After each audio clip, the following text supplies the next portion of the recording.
Hi all, welcome to Geeks for Geeks. I am Utkarsh Kasarwani, your DSA mentor, and I am going to solve today's problem of the day. So let's start. So the question is exactly one swap. Given a string S, return the number of distinct strings that can be obtained by exactly one swap of two different indices, and your J should be greater than I.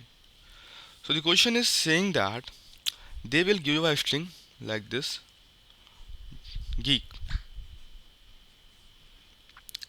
You need to swap the elements but only one swap, and after swapping the element you have to count the number of distinct element or distinct strings we can get, and you have to swap in a way that you have to take two indexes I and j, but your j should be greater than from this I.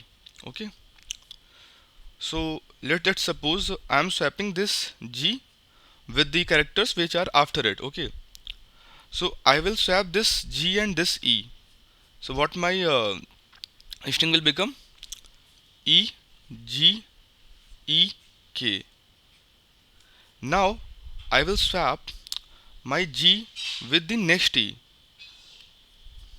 You can swap it.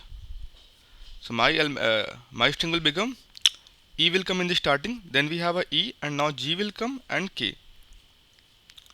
Now I will swap this G with this K. So it will become K E E G. Now all the swaps which are possible with this G has been completed. Now I will swap this E with its next E. So my string will become G E E swap will be same and G double E K. I can also swap this E with this K. So it will become G K E E. Now I will put my I index to next E. So my I will be here, my J will be here. I will swap both these. So it will be G E K E. Correct? So these are the unique strings possible. So the answer here will be 6. Okay. So you have to tell this 6. If we will talk about the second example, here we have A, A. If I will swap both these, the string will be A. Now if I will swap both these two A, my string will still be A. But this is not a unique string because we have already got this string. You don't have to count this. Again with this A, so it will be A, but it is already there, so don't count it. So in this way, if you will see, you will only get this string as your answer here. So how we can do it? If we'll talk about the brute force approach, so we will swap the characters and just put all the characters in a set, because the set always stores the unique elements or strings, etc. So after in the last you will count what is st dot size. So the number of unique strings will be your answers. So let's try to do it. What you will do, you will create a set of string st. Now you will find out the size of this string. Int n equal to s dot size. For int I is equal to 0, I should be less than n, I plus plus, and j will start from the next index of this I. So j should be equal to I plus 1, j should be less than n, j plus plus. What you will do, you will swap. So swap s of I comma s of j. After swapping, you will put this string into your set. So st dot insert, and it will be s. After inserting, you again have to get the original string now, because only one swap was allowed. So again I have swapped, so you will get the original string, and second step you will do for the, and in the second time you will again swap with the other index, and like this. Okay. In the last you will return st dot size. So if I will run it, it will give you a TLE.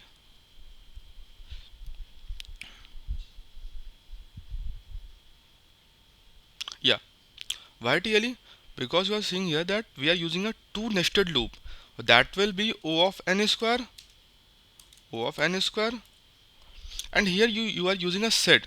So for insertion in a set, it also takes O of n time. So O of n for that.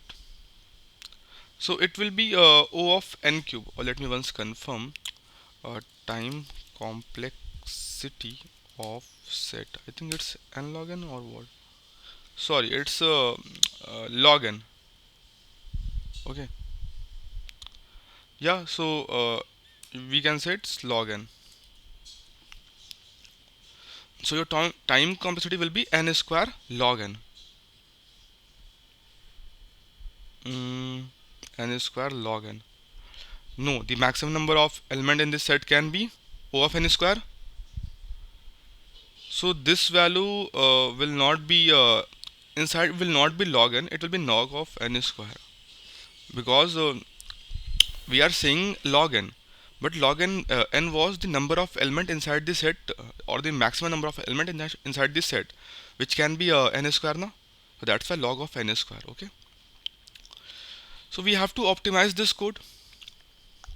So what we can do, uh, let's suppose we have a string and we are at this place and we have e here.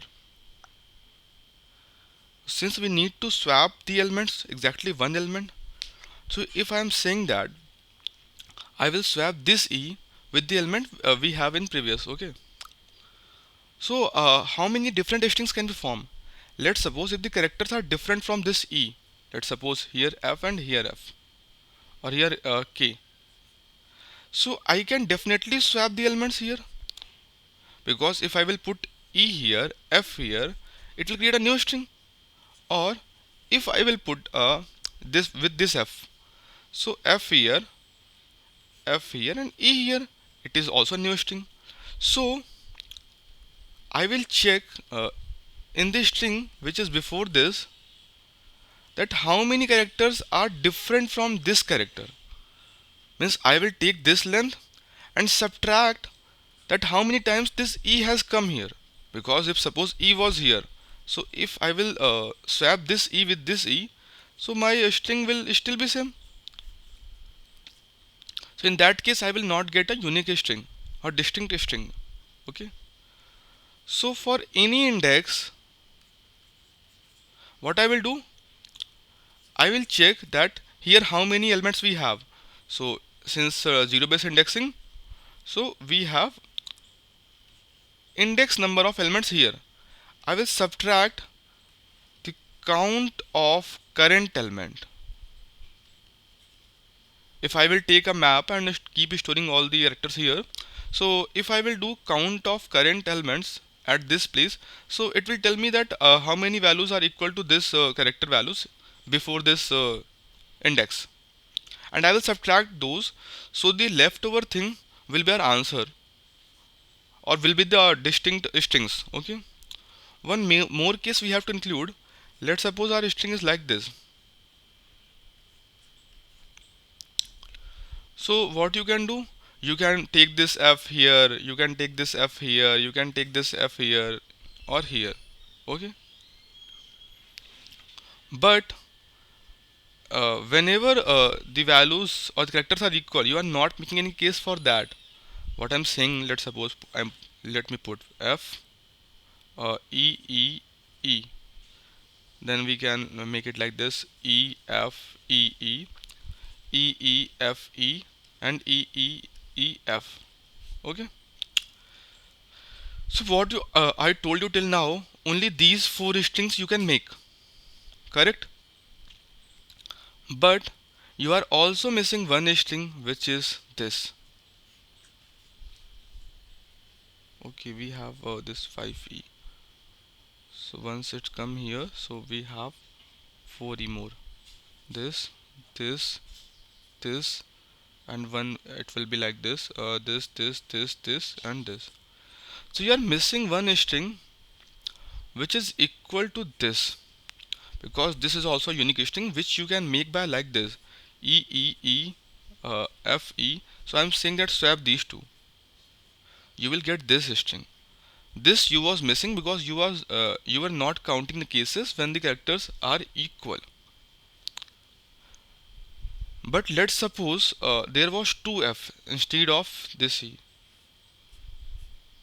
So still this was your unique string, but only one, means when the characters are same, so the original string is also your answer.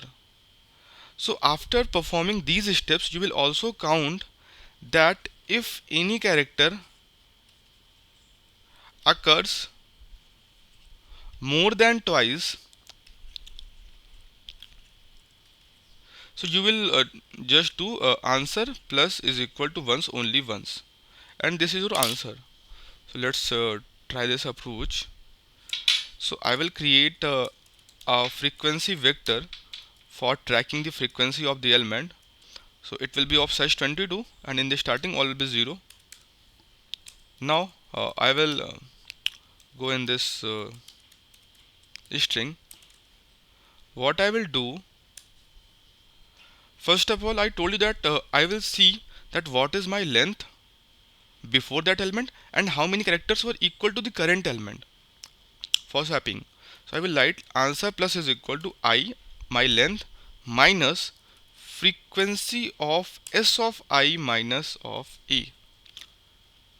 So I will get the elements which are different from the current element, and from that every new string will be formed, because that will cause a swapping which will form a new distinct string.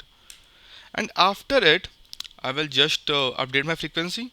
So frequency of s of I minus of a plus plus. In the last I will track one more thing, and I is equal to 0, I should be less than n, not len 26, because this is the number of characters possible in a string. And if it at any place of time, if my frequency of I is greater than 1, so of what I will do, if my frequency of I is greater than 1, so I will do just answer plus plus and break, and here I will return my answer. So answer, and I will also declare my answer here. So int answer is equal to 0.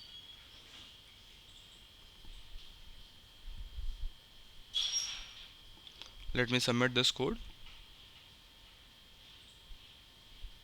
Yeah. So if I will talk about the time complexity, so it's O of n square. Sorry, it's O of n, because we are running a loop only for this n time, or the size of the string. And if we will talk about the space complexity, so it's also O of 1. You will say that, sir, here we are using a vector for showing the frequency, but the size is 26 and it is always fixed what is the number length of the string. So we will consider this as O of 1. Okay.